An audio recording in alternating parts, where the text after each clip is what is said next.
Estás escuchando al pastor Roberto Tinoco. Vive una vida conforme al corazón de Dios. Palabra viva.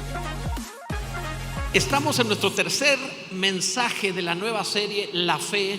Estamos hablando de nuestra fe. Es una serie enfocada en comprender realmente la vida en el reino de los cielos, en este mundo, por supuesto. Así que estamos en nuestro tercer mensaje. Le he titulado Compañero de Viaje. Así se llama, compañero de viaje. ¿Sabías que estás de viaje? ¿Sabías que no estás permanente, que no perteneces a este mundo, que vas de paso nada más hacia la patria celestial? ¿Quién es tu compañero de viaje? O mejor dicho, ¿serás tu compañero de viaje de Dios? Y quiero hablarte sobre esto en la carta a los Hebreos, capítulo 11. Acompáñame por favor, los versículos 5 y 6. Los vamos a leer en voz alta, como se debe leer la Biblia, con todo entusiasmo. Dice Hebreos capítulo 11 versículo 5: por la fe Enoc fue traspuesto para no ver muerte, y no fue hallado, porque lo traspuso Dios, y antes que fuese traspuesto tuvo testimonio de haber agradado a Dios.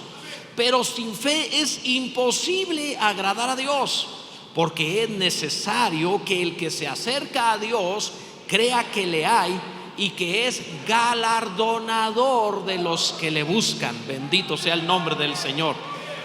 Compañero de viaje.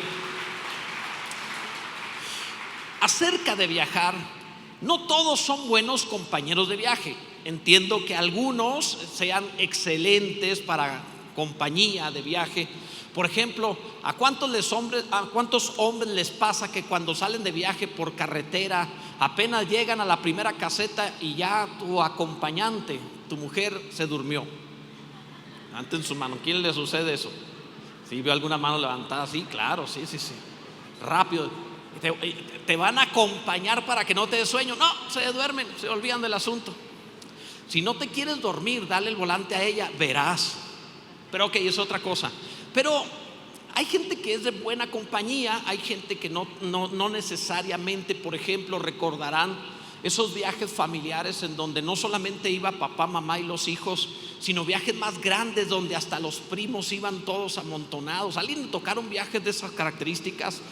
Qué terrible, ¿no? Qué terrible. Yo sé que a algunos les gusta, a mí no. Yo me engento luego. Es más, me veo al espejo y me engento. Me caigo mal a mí. Entonces es difícil para mí los viajes así muy multitudinarios, todo eso. Pero bueno, algunos lo disfrutan mucho. Qué bueno, gracias a Dios. La Biblia habla acerca de que estamos en un viaje. Es un recorrido. No somos permanentes en este mundo. No perteneces a esta tierra. Y eso es lo que descorazona a mucha gente, que en cuanto tienen una pérdida en este mundo, de lo que sea, un ser querido, un bien, alguna situación, en cuanto algo les pasa, pierden la paz, se asustan, se preocupan, sufren y se vuelven infelices, porque todo lo que tienen es esperar en este mundo. Pero aquel que entiende la vida celestial y que va de pasada por este viaje de la tierra, por este mundo, entonces esa persona, cuando pierde algo, no pierde la esperanza, porque él sabe que nuestro futuro no es en esta tierra sino eterno. Bendito sea Dios. Él sabe que no puede ser robado de las cosas permanentes. Él va a mucho más. Entonces estamos de viaje, amados. Somos extranjeros, dice la Biblia, y peregrinos en este mundo.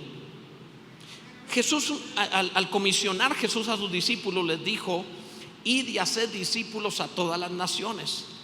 El original griego, la frase no dice id y haced discípulos. El original griego dice: y mientras van, hagan discípulos a todas las naciones. O sea, Jesús enfoca que ya estás de pasada, ya vas de viaje. Entonces dice: pues si vas de viaje, aprovecha el viaje llevándote a otros, haciendo discípulos. Pero la Biblia siempre lo presenta de esa manera. Así que conforme el ejemplo que vimos de Enoc en Hebreos capítulo 11, los versículos 5 y 6, quiero hablarles 5 puntitos muy breves respecto de cómo podemos nosotros hacer este viaje de la vida. Primero, un salto de fe. Necesitas aprender a vivir por fe. El pasaje dice: por la fe Enoc fue traspuesto para no ver muerte. Enoc es un personaje que aparece en la séptima generación desde Adán, en el capítulo 5 del Génesis. Y en este capítulo comienza hablando de la vida de Adán, los años que vivió, engendró y murió. Y luego pasa hablando uno por uno de la genealogía de Adán hasta llegar a Lamec, padre de Enoc. Entonces conforme los está, a Jared, perdón, padre de Enoc, y conforme lo está mencionando, mueren todos. Y murió. Pero luego llega Enoc y no dice y murió. Esto es algo muy interesante, porque lo que la palabra presenta es un salto de fe excepcional de un hombre que en la séptima generación Dios le concedió no pasar por la muerte. Hay algunos ejemplos bíblicos así. Este es uno de muy breve, y este es un ejemplo de ellos. Impresionantemente, ¿cómo sucedió? Lo veremos en un momento más. El punto es que él dio un salto de fe, guiado o movido por Dios hacia la eternidad sin pasar por la muerte. Es único. Tenemos el caso de Elías, nada más, estos dos. Pero es impresionante ello, porque si hubo un hombre que por la gracia de Dios, de manera excepcional, pudo dar un salto de fe para ir más allá de la muerte, no podrás tú, amado, por medio de la fe, dar un salto de fe también para pasar por encima de la muerte incipiente. No podrás superar tu enfermedad, no podrás superar tu problema económico, no podrás pasar por encima de esa situación familiar, no podrás pasar por encima de la muerte incipiente o ese mal, tinieblas que hay en tu vida, para vivir por encima del promedio. Sí puedes hacerlo. Era mucho más difícil para Enoc que para ti, para mí, dar ese salto de fe. Tenemos que atrevernos a vivir por encima del promedio. ¿Qué es lo que creía Enoc? ¿Qué sucedió? ¿Qué creía Enoc para que él llegara a este punto? Su historia, repito, aparece en Génesis 5. Me gustaría que leyéramos los versículos 21 al 24. Nos van a abrir el entendimiento y a comprender esto. Lo van a proyectar, si no, ábrelo ahí en tu Biblia o la aplicación de tu teléfono. Dice la escritura: vivió Enoc, ¿cuántos años? 65 años, y engendró a Matusalén. Y caminó Enoc con Dios después que engendró a Matusalén. ¿Cuántos años? 300 años. Y engendró hijos e hijas. Antes vivían un montón de tiempo en el principio, antes del diluvio.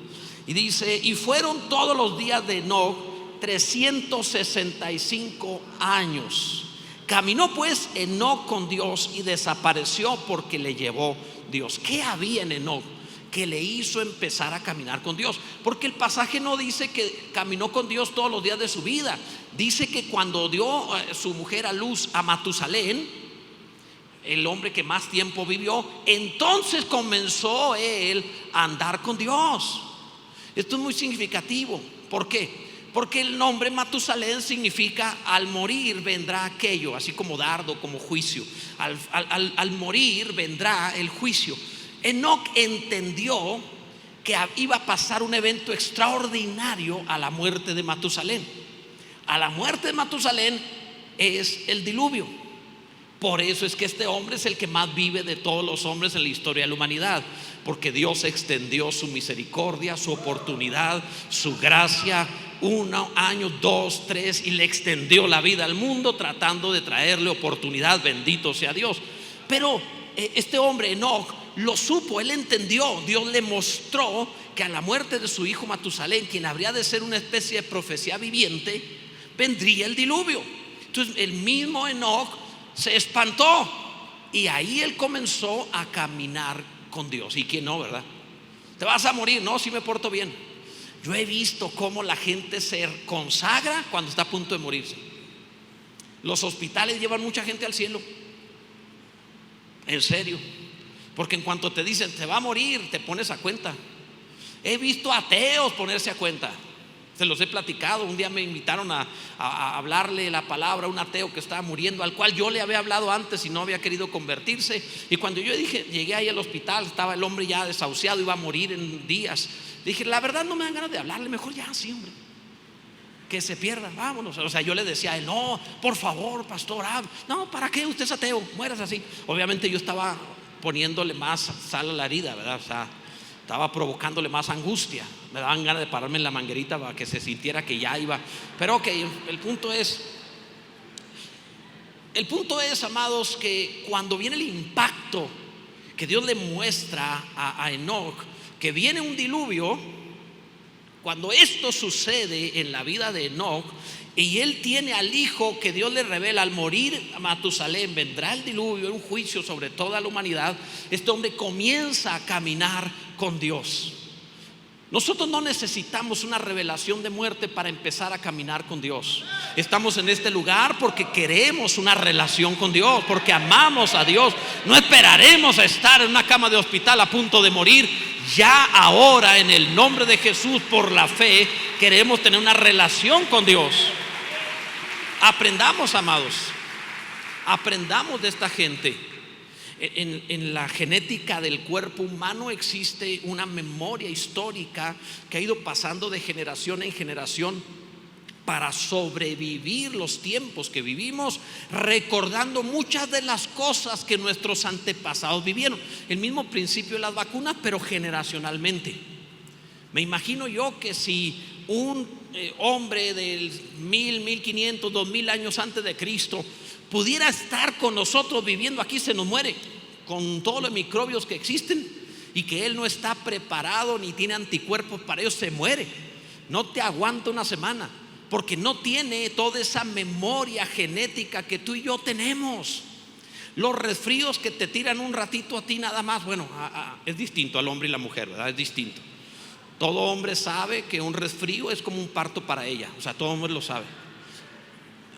Yo sospecho que nos pega distinto, es diferente, pero ya son tan acostumbradas al dolor, los partos, todo eso, que no sabe, uno está que se muere en el resfrío, ¿verdad? Y cualquiera sabe que la medicina para eso es el caldo de pollo. Pero ok, el hecho es que la memoria genética hace que ese resfrío hoy sea nada, pero en otro tiempo hubiera sido una epidemia que habría matado a muchos.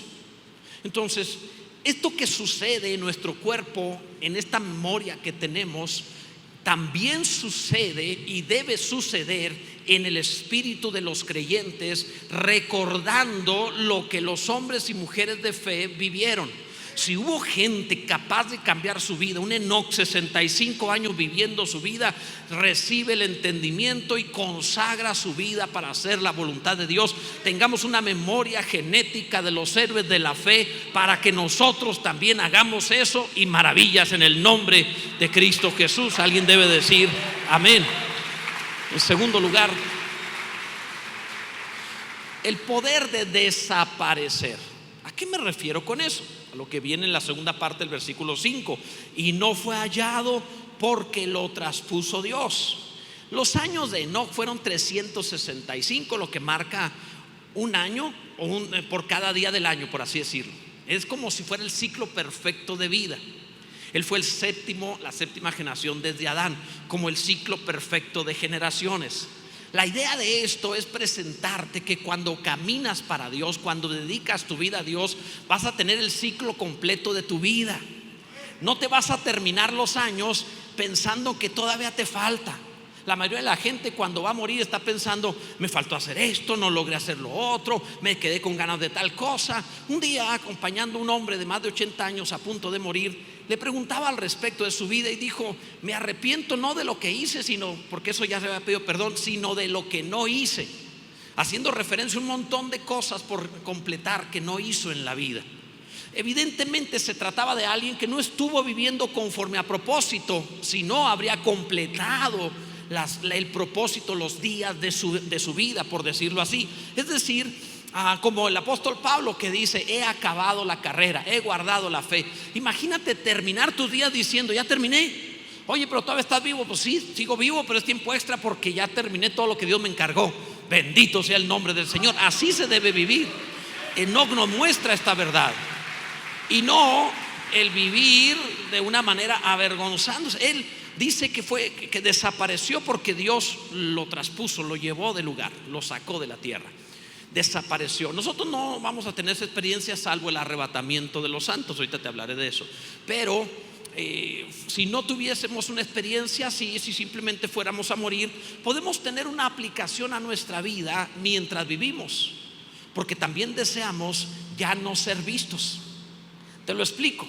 ¿Nunca te ha pasado haber cometido un error que digas trágame tierra? ¿A quién le ha pasado así que dice quiero desaparecer? Para empezar, es un error pensar que los demás están pensando en mí, porque la realidad es que nadie está pensando en ti cuando te equivocas. Todo el mundo está pensando en sí mismo. Todos se sienten o nos sentimos protagonistas de esta película. El protagonista es Jesús, pero todos nos sentimos protagonistas. Somos extras de los extras, pero nos sentimos protagonistas. Pero el punto es que cuando hacemos algo indebido, cuando metemos la pata, queremos desaparecer. Trágame tierra, que nadie me vea. Hay gente que se ha ido de la iglesia, se mete en líos en su vida y luego me lo encuentro y yo, ¿por qué no regresa? Y dice, no, qué vergüenza, ¿qué van a decir los demás? Los demás andan batallando igual que usted. Déjese de cosas, hombre. Nadie va a verlo, a checar, nada. O sea, la realidad es que es la maravilla en las iglesias grandes. El más calvo le arrastra el pelo. Hay de todo, claro que sí. Aquí el más chimuelo, más cafierro. Hay de todo, la verdad, amados. Entonces, pero el punto de esto es que hay una forma de desaparecer. ¿Cuál es? La forma es Cristo sea formado en nosotros. El cuerpo va a ser el mismo, pero nuestro ser interior puede cambiar, ser transformado. Por fuera te van a ver y van a ser igual de feo. Bueno, a los hombres. Las mujeres son bonitas, se inspiró Dios. Pero con los hombres, y bien modestas también, ¿verdad? Que no gritan. Pero con los hombres pues salió lo que salió, ni modo. O sea, a nosotros se nos nota que estamos caídos y lo que le sigue. Pero por fuera no hay cambios, pero tu ser interior puede desaparecer en el sentido de que Cristo se ha formado en tu vida. A eso se refiere el apóstol Pablo cuando dijo que lo que ahora vivo en la carne lo vivo en la fe del Hijo de Dios. Por la fe Cristo puede ser formado en nosotros y podemos vivir una vida que desaparezca nuestro ser. Todo aquello que no queremos que sea recordado, todo aquello que nos apena o da vergüenza, todo aquello que fuimos, desaparezca por la fe, viviendo en Cristo, de tal manera que independientemente del pasado, la gente te vea y diga, yo encuentro a alguien distinto, tú eres una nueva criatura, tú eres diferente, Cristo en nosotros, bendito sea Dios. El Señor es bueno. Número 3, el mejor amigo para el viaje. Esto es importante, dice el versículo 5, la tercera parte, y antes que fuese traspuesto, tuvo testimonio de haber agradado a Dios. Agradó Enoc a Dios. ¿Cómo lo agradó? Es que mira, Dios es exigente, Él es santo, Él es excelente, su parámetro es extraordinario. ¿Cómo lo agradó? El pasaje lo dice claro, caminó Enoc con Dios. No dice, y Dios caminó con Enoc. No, dice, caminó Enoc con Dios. Es distinto, es muy diferente. Si yo camino con alguien, yo tengo que ir al ritmo de esa persona. Si baja la velocidad, tengo que bajar la velocidad. Es como cuando ves al matrimonio, la hermanita de 1.50, el hombre de 1.90, y los ves cómo caminan. Por cada paso de él, la hermanita lleva 8 o 10 pasos. ¿Se han fijado en eso? Ella camina con él, por eso ella va corriendo y él va tranquilo. Pero si él caminara con ella, entonces él baja su ritmo para que ella no dé tantos pasos, no vaya corriendo. Entonces depende quién camina con quién. La mayoría de los creyentes, la mayoría de la gente que cree en Dios, quiere que Dios camine con él. Hace las cosas a su modo, se mete en sus asuntos, tiene sus planes de vida, familiar, trabajo, lo que sea, vive lo que quiere vivir y pide a Dios que lo ayude y lo bendiga. No está mal, pero es Dios caminando contigo. Es inferior, es gracia, y en la gracia de Dios te va a acompañar, pero la gracia no es el todo de lo que hay. Enoc caminó con Dios. ¿Qué significa? Que Enoc iba a ir al ritmo de Dios. Y esto implica que si Dios va rápido, no corre. Eso implica que si Dios se detiene, Enoc se detiene. Esto implica que Enoc estaba viviendo conforme a los principios de Dios y no a los propios, conforme a los planes de Dios y no a los propios. Enoc no venía con Dios, bendice mi plan. Enoc venía con Dios y le decía, ¿qué plan tienes para hacerlo yo? Eso es distinto. Alguien debe bendecir a Dios y decir amén. Obviamente esto hace ir en ascenso. Antes de ser llevado, Tuvo 300 años de testimonio de haber agradado a Dios. Fue arrebatado, es lo que significa la palabra traspuesto. Y es una figura de los creyentes en una promesa extraordinaria que Dios ha dado. A Enoc Dios se lo llevó antes que viniera el diluvio. Hay una promesa para la iglesia, no es para todo mundo, aunque está abierta a todos, pero aquellos que quieran caminar con Dios, si fuese este tiempo en el cual Cristo regresara, viniera la gran tribulación, pasaran estas cosas, un tiempo de terribles males para el mundo, aquellos que caminen con Dios, la palabra de Dios dice: he aquí os digo un misterio, dice Pablo, 1 Corintios 15, 51. No todos dormiremos, pero todos seremos transformados en un momento, un abrir y cerrar de ojos, a la final trompeta, porque se tocará la trompeta y los muertos en Cristo resucitarán primero, luego nosotros los que hayamos quedado. Esta promesa se le conoce como arrebatamiento. Es decir, si tú no solamente caminas con Dios, sino quieres ser como Enoc, caminar tú con Dios y no solo Dios contigo. No solo quieres que Dios camine contigo, lo diré bien, no solo quieres que Dios camine contigo, tú vas a caminar con Dios. Entonces, amado, si esta generación le tocara esa experiencia, tú serías de aquellos que en un instante, el original dice en un átomo de tiempo, serías traspasado a la presencia de Dios sin pasar por la muerte. Esta es una promesa única, bendito Dios.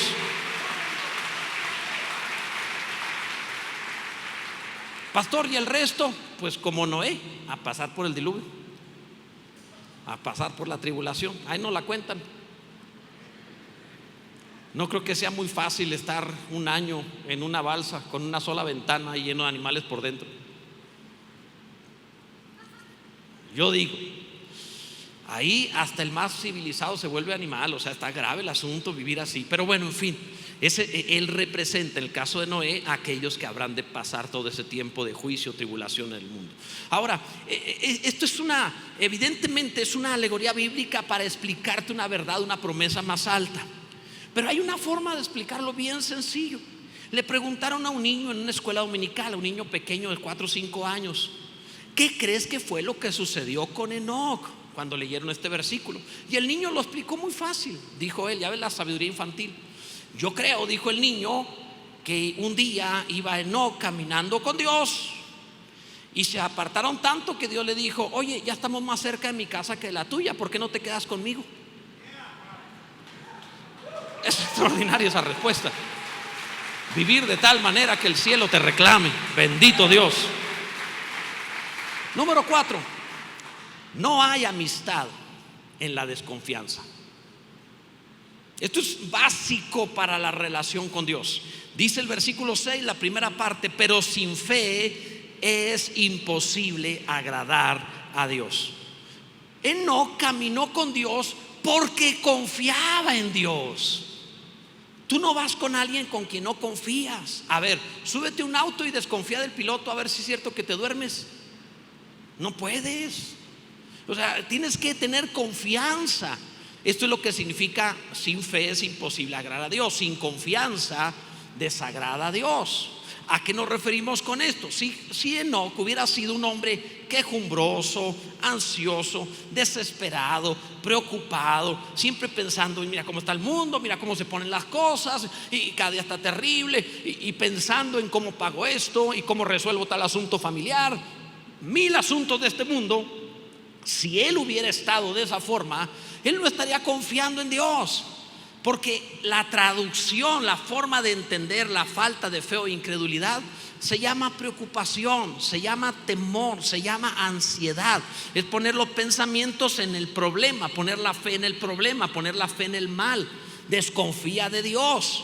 Pero aquel que confía en Dios sabe que aún en la cama de un hospital está protegido por la gracia de Dios. Sabe que Dios le va a guiar aún más allá de la muerte. No tiene de qué preocuparse. Todo compañero de viaje tiene que estar a la altura de aquel a quien está acompañando. Y Enoc tenía que estar a la altura de acompañar a Dios. Dios no es tóxico y no se acompaña de tóxicos. Vamos a entenderlo. Cuando una relación hombre y mujer están uno de los dos desconfiados, quiero ver el celular, a ver dónde andas, de qué voy a llamar, y anda checando. Primero que nada está mal de la cabeza, porque si piensas que vives con un infiel, ¿por qué vives con un infiel? Estás mal de la cabeza. Debes irte a terapia y que te atiendan, porque estás mal. ¿En qué clase de maldad y tinieblas se necesitan para vivir con alguien que pienso que es malo y sigo viviendo con él? Es como pensar que tengo un perro rabioso y soltarlo en la casa me va a morder. O sea, es entendible que aquel que es tóxico está dañado. Y una de las causas, hay solo dos causas que hacen tóxicos. Una, lo hirieron, lo lastimaron y no sanó. Esos procesos interminables donde nunca sanan, cobrando las facturas a los que van llegando de lo que le hicieron antes. Y dos, los celosos son infieles.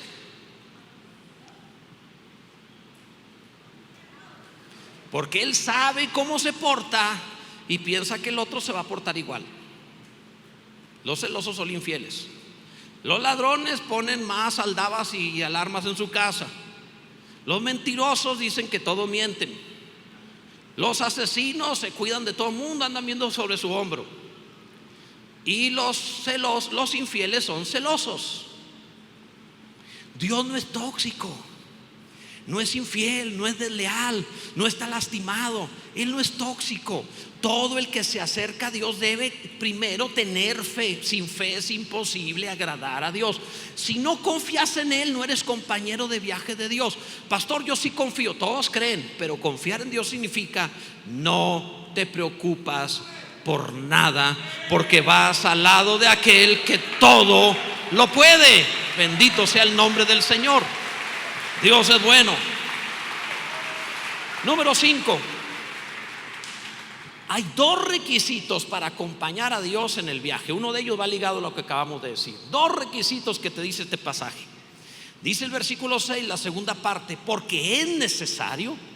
¿Necesario qué significa? Indispensable, a fuerza, no hay opciones, porque es necesario que el que se acerca a Dios, primero, crea que le hay. Segundo, y que es galardonador de los que le buscan. Pon atención a esto. Si quieres acompañar a Dios en el viaje de la vida, necesitas estas dos cosas. No es lo mismo, o sea, cuando tú vas a acompañar a alguien, te dice, oye, me acompañas, voy a un viaje, le vas a preguntar ¿a dónde? Para saber qué llevas. Porque no es lo mismo ir a la playa que al desierto. Necesitas prepararte distinto. Entonces necesitas saber qué es lo que necesitas. Ok, Dios te pone como requisito estas dos cosas. Para acompañar a Dios debes tener estos dos. El primero, creer que le hay. Pastor, pero yo creo en Dios. Bueno, todo el mundo cree en Dios, pero la forma como lo pone el texto bíblico significa que cuando dice sin fe es imposible agradar a Dios, porque es necesario que el que se acerca a Dios crea que le hay, crea que le hay. Es lo mismo que había dicho Dios a Moisés en el Éxodo capítulo 3 cuando le dijo, yo soy el que soy. La idea no es solo saber que existe. La idea es tener la confianza de que no necesito llevar maletas, porque Él es todo lo que necesito.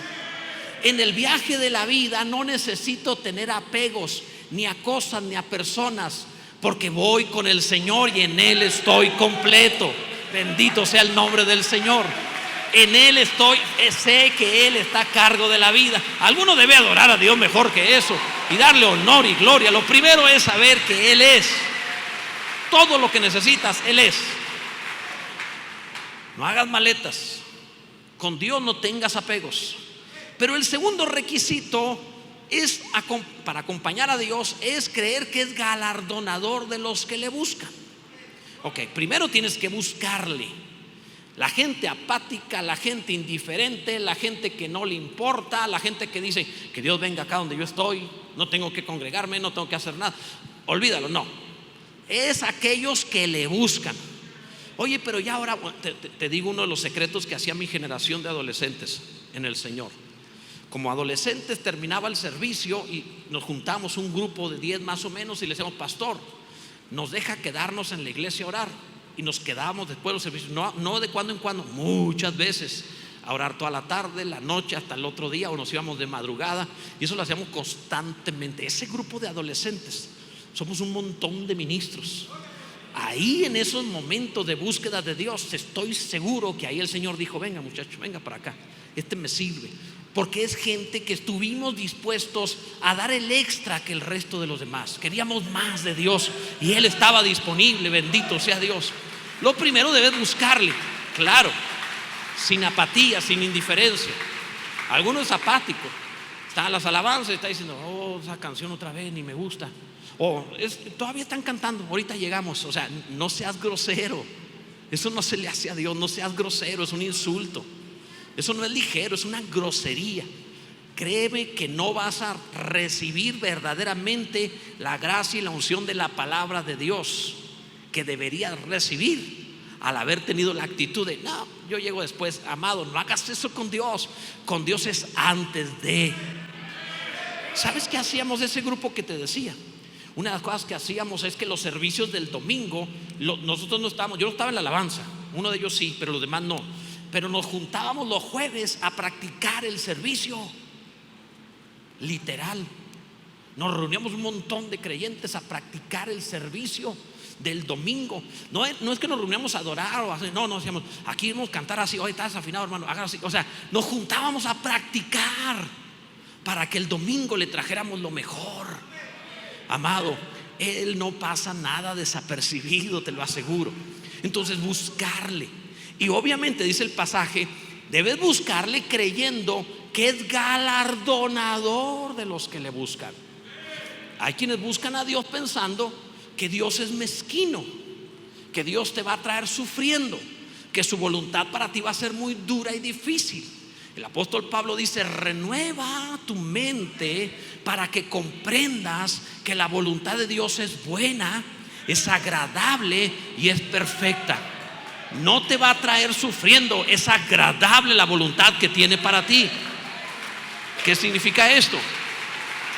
Significa que Dios es galardonador, que Dios paga, que Dios recompensa, que Dios bendice, que Dios da regalos, nada más por buscarle, nada más por haberlo buscado. Solo por salir de tu casa y venir para acá a buscar a Dios, nomás por eso dice Dios: te voy a bendecir, te voy a recompensar, porque te atreviste a buscarme, te bendeciré. Es galardonador.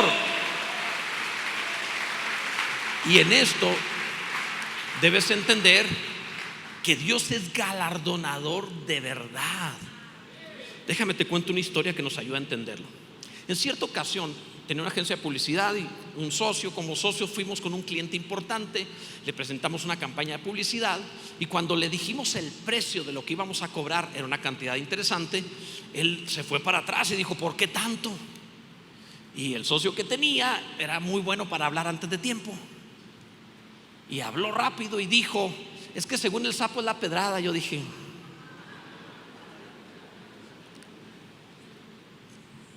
había mucha intención, pero no le puedes decir a un cliente que es muy grande: le voy a cobrar caro porque usted es grande. No puedes decirle eso, y menos si se lo dices como diciéndole sapo. Evidentemente eso se maneja en el léxico entre acá, afuera de, ¿verdad? Pero no se le dice.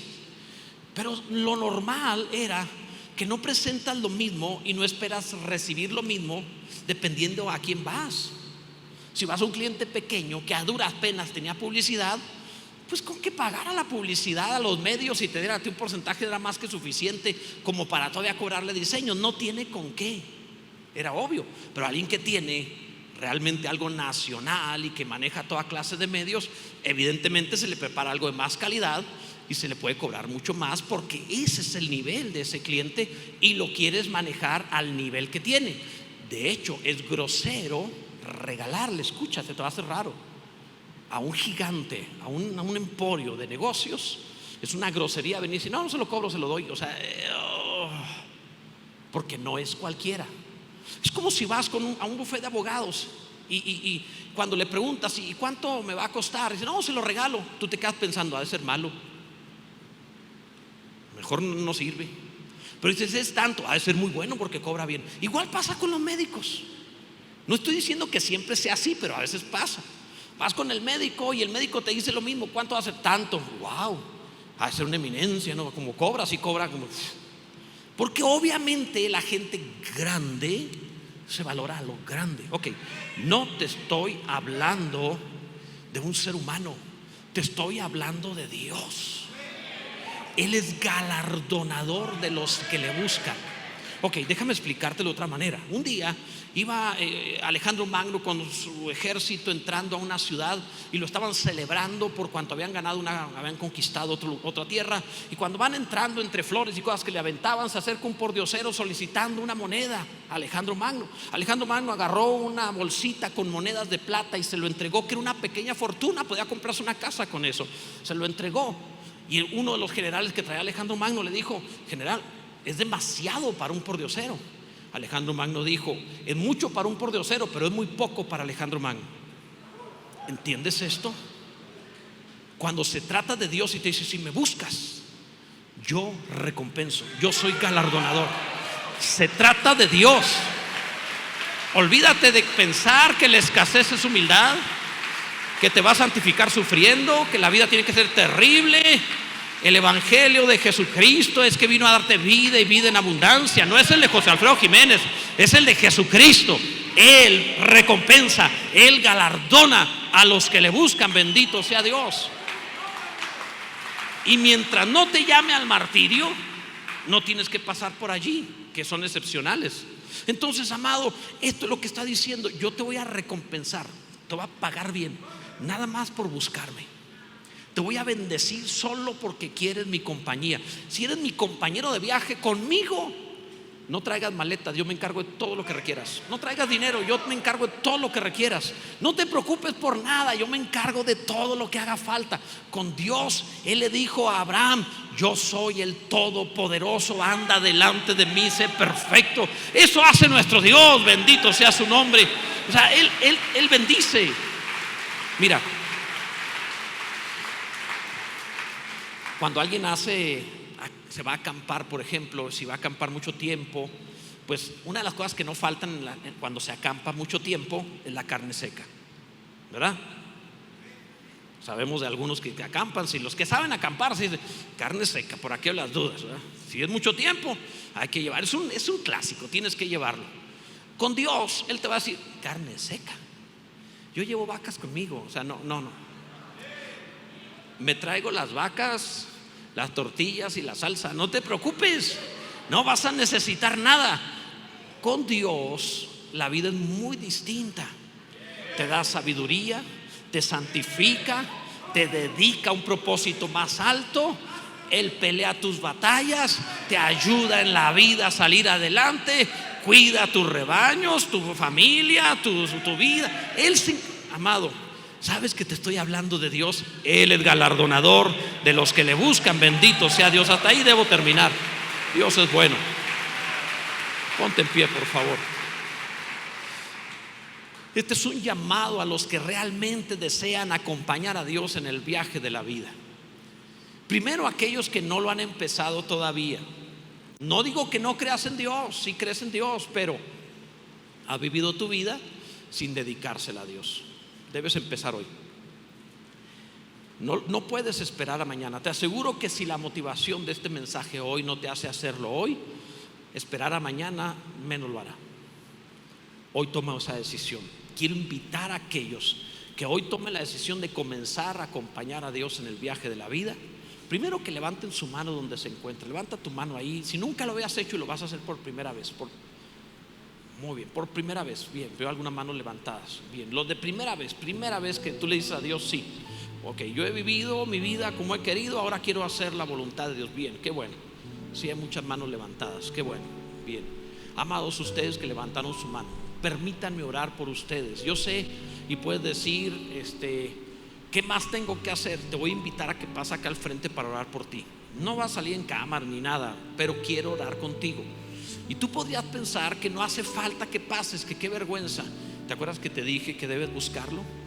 Das el extra más que los demás, te atreves a ir por más. Sal de tu lugar y ven hacia acá al frente, por favor, y déjame orar contigo. Acércate aquí al frente. Si necesitas que alguien te acompañe, quien te invitó, quizá, pues dile que te acompañe. Con todo gusto venimos juntos. Bendito Dios, acércate, acércate, vamos. Ven a decirle a Dios, empecemos el viaje, pero ahora yo siguiéndote a ti. Ven, acércate. Mira, hay mucha gente que se atrevió. Quizás estás pensándola, vamos, no la pienses mal. No estés dejándolo para otro momento. Sal de una vez y ven hacia acá.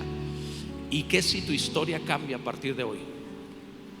Yo tengo algunos puntos en la vida que puedo decir de saltos enormes cuando mi vida fue cambiando. El primero de ellos, cuando hice esto de recibir a Jesucristo, entregarle mi vida, fue el primero, un cambio extraordinario. El segundo de ellos fue en el momento en que decidí responder a Dios a su llamado. Fueron los dos saltos gigantes de cambios tremendos en la vida. Está dando el primero. Ven, alguien más, siempre hay alguien que la está pensando. Ven. Muy bien. Pásense un poquito hacia acá, por favor. Muévanse un poquito hacia acá, extiéndanse hacia este lado, por favor. Bendito sea Dios. Ustedes que se atrevieron, es un buen momento para que de verdad aprovechen. Ya veniste hasta acá, ya escuchaste la palabra, te acercaste. Entonces hazlo real orando y dile a Dios: yo te voy a guiar si gustas para que sepas qué decir, pero tú tienes que orar. Si no lo oras tú, en vano es que yo te guíe, no pasa nada. Si yo oro por ti, ok, pero debes orar tú, así que te voy a ayudar. Dile a Dios en esta hora, dile de esta forma. Escucha esto. Ahorita aplaudimos, amados, para es que más gente, gracias a Dios, qué bueno, qué maravilla. Escúchenme, tú dile a Dios palabras así. Ora en voz alta, tienes que hablarlo, aunque sea que tú y Dios se escuchen, pero háblalo. Dile: Padre Celestial, díselo: Padre Celestial, perdona mis pecados. Vamos, atrévete. Padre Celestial, perdona mis pecados, concédeme la vida eterna. Reconozco que he pecado y que tú enviaste a tu Hijo Jesucristo a morir por mí para darme la vida eterna. Por eso en esta hora acepto a Jesucristo como Señor y como Salvador de mi vida. Gracias por recibirme, Señor, en el nombre de Jesús. Amén. Bendito sea Dios. Acabo de escuchar la palabra de Dios y hay mucho más si tú te metes a algunas de mis redes sociales para poder oír, para poder conocer más al Señor. Cada palabra tiene el propósito de una mejor relación con Dios. Hay mucho material que puede servirte. Inclusive, por ejemplo, el Instituto Bíblico, tú puedes entrar y conocer más en institutobiblicopv.com. Dios va a bendecir en abundancia tu vida.